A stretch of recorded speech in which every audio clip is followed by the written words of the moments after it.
My name is Nancy Tessman. My company is Nancy Tessman and Company, and I'm a realtor. I provide shelter. I help people get shelter. That's whether it's rentals or buying or selling. All right. Yeah. Love that. Can you give me a little bit of a background of how you got started, how you got into this industry, all that good stuff? Sure. Okay. So this is my second career. I've been a residential realtor for 20 years. Prior to that, I was in engineering. I have a degree in material science and engineering. I have a master's in engineering management. And I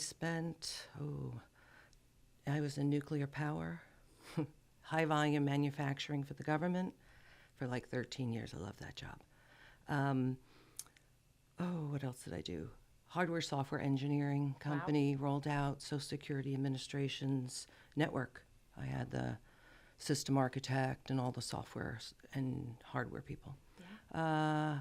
Then I went into telecom, and I did building engineering. We were building internet data centers and POPs. And the corporate real estate group came to me and said, would you like to work for us? Because I kept solving their problems. And I said, yes, I would, provided I get to negotiate. And so I went into the corporate real estate group. That was a fun job. I traveled the world.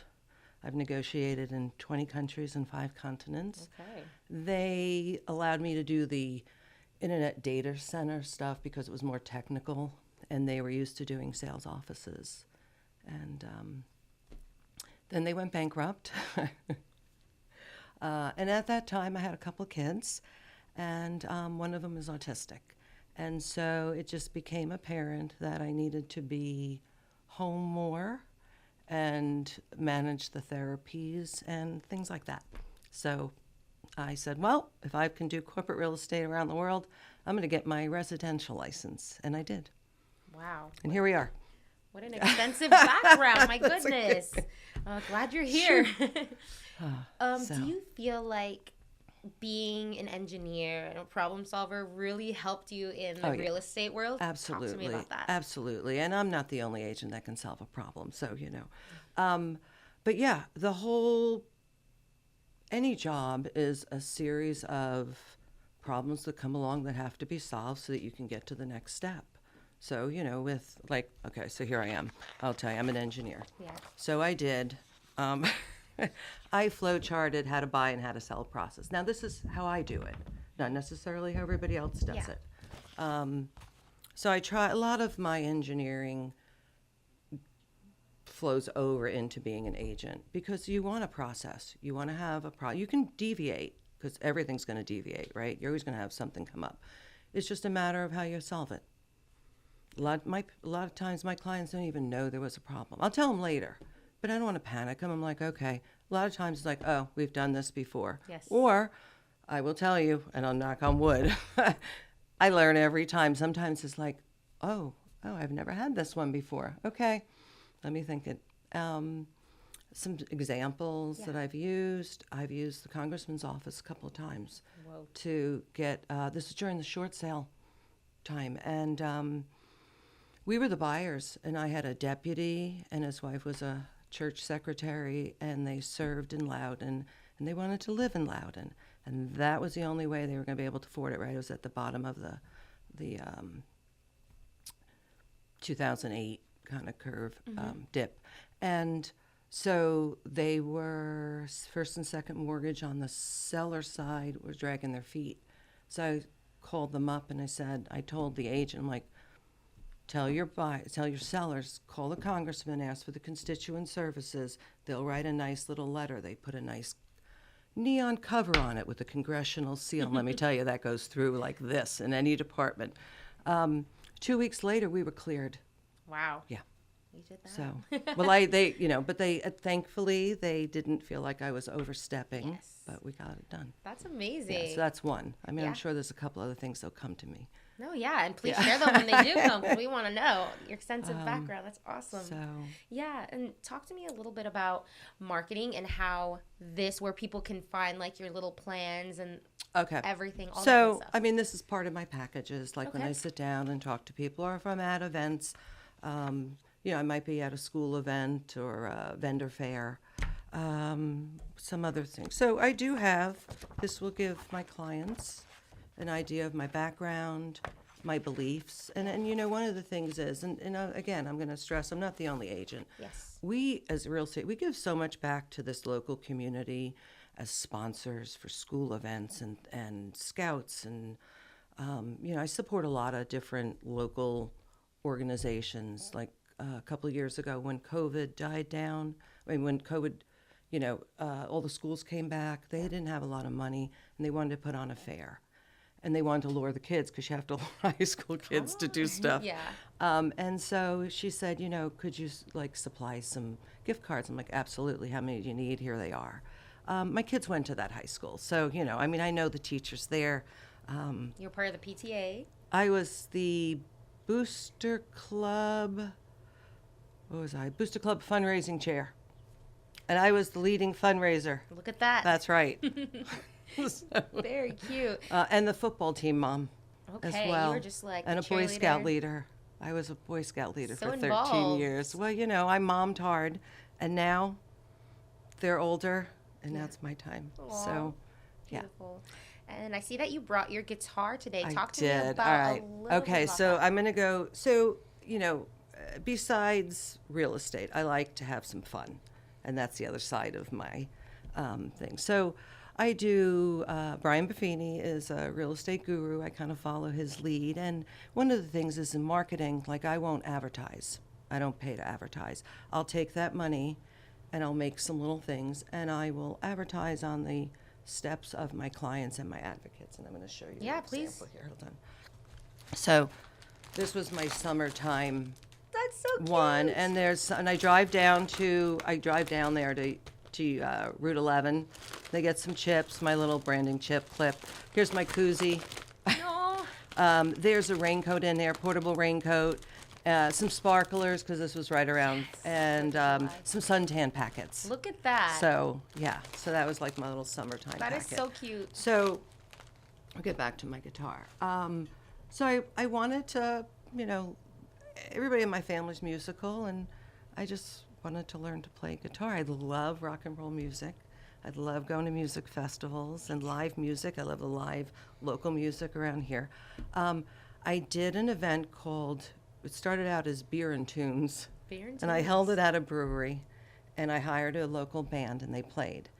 And then the next year, I had it at another event, and we had to, it wasn't just beer, so we called it Drinks and Jams, because I make peach jam for Look at that. once a year, and I'm in the process right now, because it's peach time.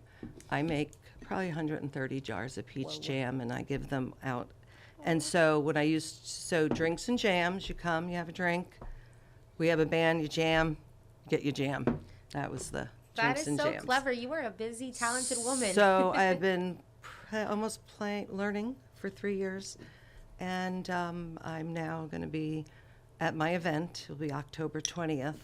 It's going to be at Black Walnut Brewery, and the band is Weekend at Bernie's. Yeah. And the lead guitar is also my guitar instructor. So I'll be playing a few songs that will be my guitar recital. I love that. So that's it. So they're not only going to come to Drinks and Jams, they're going to come to my guitar recital. Perfect. Oh my goodness. What brought upon wanting to play that guitar? I know you said you started 3 years ago. Was it during COVID and you were like, let me find something new to do? I don't know. No, you know what? I was going to go play drums. That's what it was. I wanted to learn to play drums. Oh my gosh. You know, You there's are a rock and roll girl. that hitting therapy. Mm-hmm.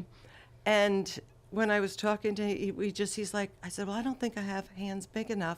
He's like, yeah, just try it. And I stayed through it because, the first year is a little hard but yeah. And I just looked at him and said, some weeks I don't practice. I said, look, I'm busy, I'm working. If I only see you once a week, I only see you once. I'm not on a timeline here. Yeah. Yeah. So. Awesome. And I want to go back to your real estate clients. Yes. It looks like you seem to have a clientele that's like all over the world. I do, Talk actually. to me yeah. about that. How Okay, did that come to be?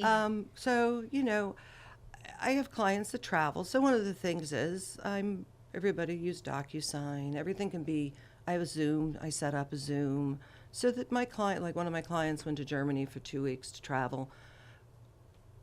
We ratified the contract while she was in Germany, and we took care of things that way. And I Zoomed her a couple of times to kind of go over next steps and stuff. I have a current referral from Qatar. They flew in. Wow. I had like 4 days to wrap it up. Oh my God. Get a power of attorney, kind of get things, the what ifs, get that all set up, and then they're gone. That's pretty impressive. Yeah, so I love that. I can move fast, or I can, I have some clients like 3 years. It might be 3 years before they get ready. I mean, it's a long game. Yeah. So. And I guess, are you having clients that are moving in from other countries coming here? How is that process, and how are you helping them find that right place? So, it's a big transition. It's been a while. I don't have a lot of them, but I have community resources. And usually if they're coming in, it's because they have family here as well. So there is that connection. But I always provide even any of my, hold on, let me find that. Yeah. I have a trusted providers directory. Look at that. So these, and I'll tell you, most of these people have done work in my home. So you don't get on here if they don't get through my home and me. Yeah. Yeah. So you could, they can come in my house without me there, some of them. Oh my gosh. Yeah, I mean, I've known some of them 15, 20 years. I mean, they service my house. Yeah. So, and I'm an engineer, so I'm going to tell you. You're like, I Yeah. know. Exactly. Very, very cool. So, yeah. What are some characteristics that you think when people are looking for a real estate agent to work with that are important to you? Kind of goes to like your beliefs and your values for yourself.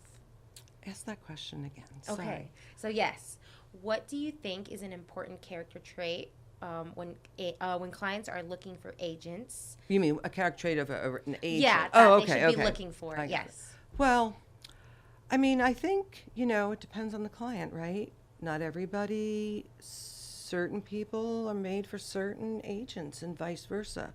I'm not a sometimes warm, fluffy person. I'm more direct and, get the job done. And so I'm trying, I curb that a little bit. You learn over time. But for me, I feel like my background, right? Contracts, I did government contracting. If your contract isn't completely buttoned down, you've subject your client to risk. So my whole job as an agent is to minimize my client's risks. That's it. And then to go through the contingencies and see, where, here's what you have to do, here's your risk, here's how we can mitigate it, that kind of stuff. So there's a lot of characteristics. I mean, obviously integrity. Yes. I will say integrity. I have torn up contracts ready to send over because I said, we didn't check the predator registry. And they're like, yeah, I'm like, no, we didn't. We need to check it. Whoa. Right below. Done. You know what? I wouldn't have sent it over. Like, I have to make sure I do my due diligence. My job is to minimize their risk. That's probably very succinctly is how I can put it. Oh my gosh, Yeah. These are things that I don't even think about. Like, you're like, okay, cool. But this is great that you're like... Because they don't know. Buyers don't know what they don't know. Yeah. They've never bought, or it's been a long time. And contracts change. That's the other thing is you want somebody who every 6 months our contracts change, and lately it's been every month. But, I go to class. So how the contract, because days change. And when days change, then people lose their deposits. Just saying, and I won't go into that, but I did not lose my deposit. My client did not lose their deposit. You're like, I made sure. Because, yeah. So, Okay. and I hire, I have a transaction coordinator, I use them because their job is to track. Not that I don't read it, but I don't want to have to wake up in the middle of the night saying, did I tell them to change the utilities? Oh, yeah, no. And I've done that in the past, so. So you learned, yeah. Yeah. So you talk about you have someone on your team. Does that mean you have like an actual employee team with you, or do you do most of everything? In the past I have. At the moment, I basically outsource. So I have the same transaction person for years through the company. Okay. So they're an extension of my team. Gotcha. I have the same, like I said, my Well, I'll give one morning. It was a closing, and it was a unfortunate situation. The seller, they were ill. Anyway, so the morning of, they did the walkthrough, and they had left all this stuff. The power of attorney was taking care of it. 6 a.m., my handyman, painter, got his men together, rented a truck, filled a 16-foot truck, and took it to the dump in the rain. 6 a.m. That morning, in the rain. That morning we closed. Girl. That's kind of the, I mean, that's a team. They don't have to work for me. That's a team. Yeah. No, I see why you have them on your list. I had a plumber. There was a sewer explosion in one of my clients' rentals. The plumber came Sunday night at 10 p.m. on Memorial Day. Oh my goodness. That's team. Yeah. They don't have to work for me. That is crazy. And these are the people that are on your list, trusted and very. And I'll always do an introduction. I'll do a text introduction, Gotcha. or I'll get them out there. I'll be on the phone calling. Pretty cool. So. And you're originally from New York. So what brought you to Northern Virginia? Oh, well, you're an engineering job. Okay. Yeah. So then it brought you here, and you were living here, and you stayed. I stayed. It's funny. Came down here, and I moved to Sterling in 1985, and there were cows. And there was nothing between here and Leesburg. So I've seen everything. So lots changed. Yeah, no. I like the area. Washington, D.C., it's nice to go down there. Potomac River. I live 2 miles from Potomac River. We've got that. We're so fortunate to be in Northern Virginia to have the countryside, the mountains, water, city. All that good stuff. Absolutely. And where do you see yourself as a person and with your business in the next 5 years? Oh, well, I'll still be doing real estate. I don't know. We'll have to see how the market goes. Yeah. I'm hanging in. Have to say the rates dipped and things perk. So, every now and then you start to get like, oh, should I really be here? And then something shows up. It's kind of like playing golf. Yeah. Yeah. It's I like don't playing know much golf. about playing golf. So. Well, okay. In golf, you'll be like, I hate it. And then you get a great shot and be like, oh, this is great. Yeah. Gotcha. And during COVID, how were you able to handle clients Oh, and you your know business, what? all of I that? stayed home for 1 month. That was it. And then I was like, I have to be out there. I wore a mask. I held opens. I just kept them. Back then, I would be like, okay, you had to wear your mask. You had to sign in case there was an outbreak. I could notify you. Somebody would notify you, the health department, I guess. Yes. I would be that with them. And I would have one go up, hand sanitizer, the whole 9 yards. They go up. So somebody would go upstairs, have them go down, just kind of, and out the back.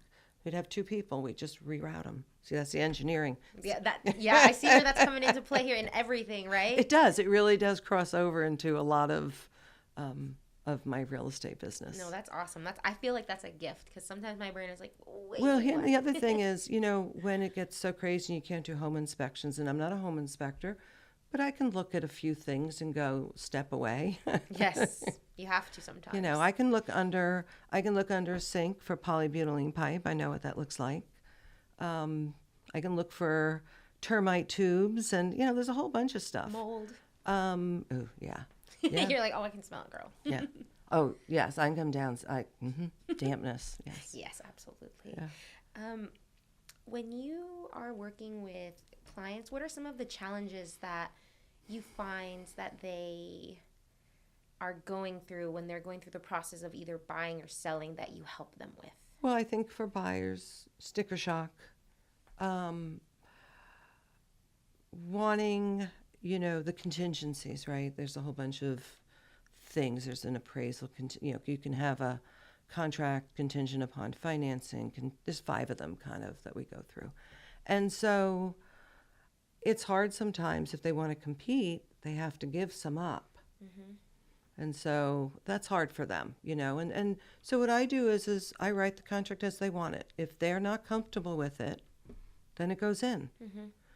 And, from there, sometimes they, either the market teaches them or the market is not right for them to be in. They're not comfortable enough to be in that market and come back when it's more of a buyer's market. And there was a dip maybe about a year and a half, last February. It was a dip where I had people getting home inspections, repairs, everything. Like it was back to the old everything.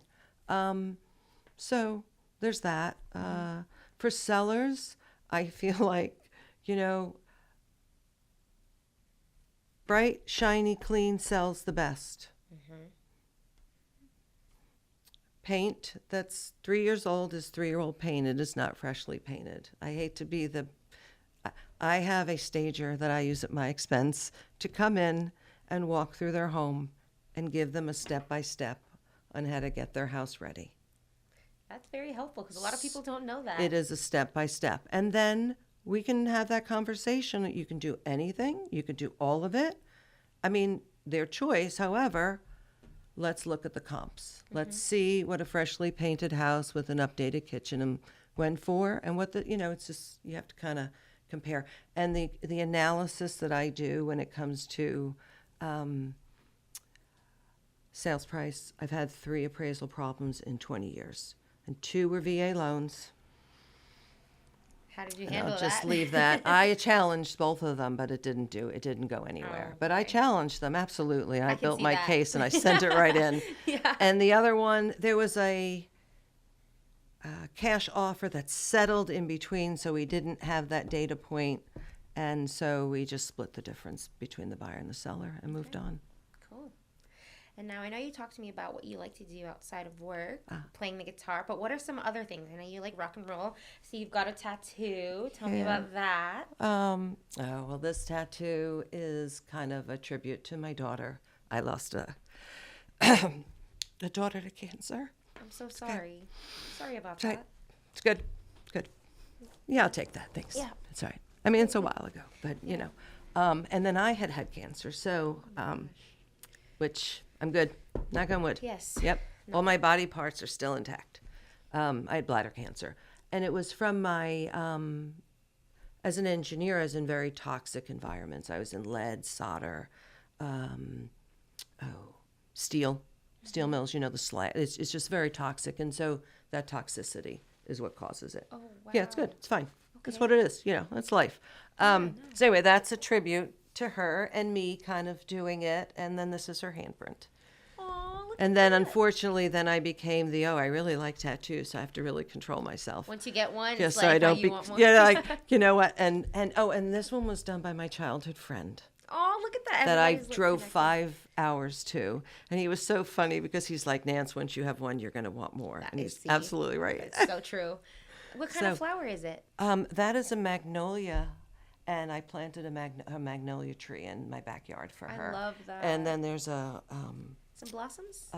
Dogwood. Okay. So it's kind of biblical. It's on her stone, and I have a dogwood in the front of my yard. Perfect. So, and I'm a big I love to garden. I love to go bicycling. Yeah. I'm a big avid. I just picked it up a couple of years ago, actually. So when my kids were gone, I was like, okay, time for me to learn some new stuff. I love that. And I like to lift weights and things like that. I see your little guns there. Yeah, my trainer taught me how to box. I learned how to box, learned how to shoot. All that I've been doing a lot of learning. Okay, when there's a zombie apocalypse, I'm coming to stay with you, okay? As a Boy Scout leader, you're right. You want to be on my survivor team. Exactly, I knew it. I want to kind of go back, if that is okay, on the subject of the type of toxic things you were around when you were an engineer. Oh. Do you think there should be more awareness about that for engineers, or is that part of the job? I think that was the... there is more, right? EPA is, back in the 80s and the 90s, over time, those things would not happen now. You wouldn't be soldering in a conference room with no respirator and 12 people with flux and lead solder, just...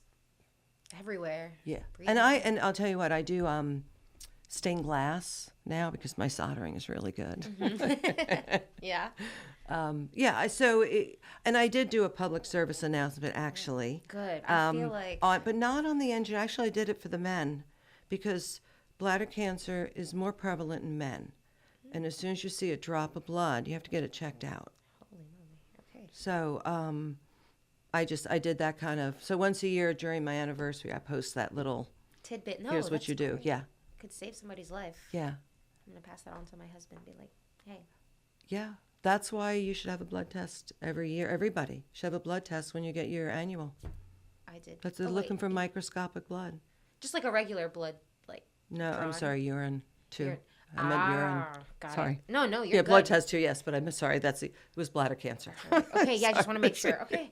No, very cool. Thanks for sharing that. Yeah. And since I have you here and people are going to be listening, did you find that I asked you like all the questions that you wanted to get out and share? Is there something maybe like in an upcoming event, anything? Well, I think we talked about my upcoming event. I'm like I call it my client appreciation program. Yeah. But I used to do like a Super Bowl. I like to do different things. I like to keep it fresh. So it changes from year to year, except for drinks and jams. Yeah. So I think we covered everything. Okay, just want to make sure while I have you here, making sure we get I those can't good think highlights. of anything else. Okay, cool. Yeah. So I'm gonna ask you one more question, and it's gonna be an easy one, hopefully, or maybe you're gonna be like, you put me on the spot. We'll see. Let's see. All right. If you could leave a message for our audience, what would that message be? It could be anything that's in your heart, on your mind. Participate more in your local community. Boom. That's it. Volunteer back in your local community. Absolutely. Okay. Done. Great. Well, thank you so much for being on the podcast. Thank you for sharing your stories and your journey that you've been on. We really appreciate it. Well, thank you for having me here.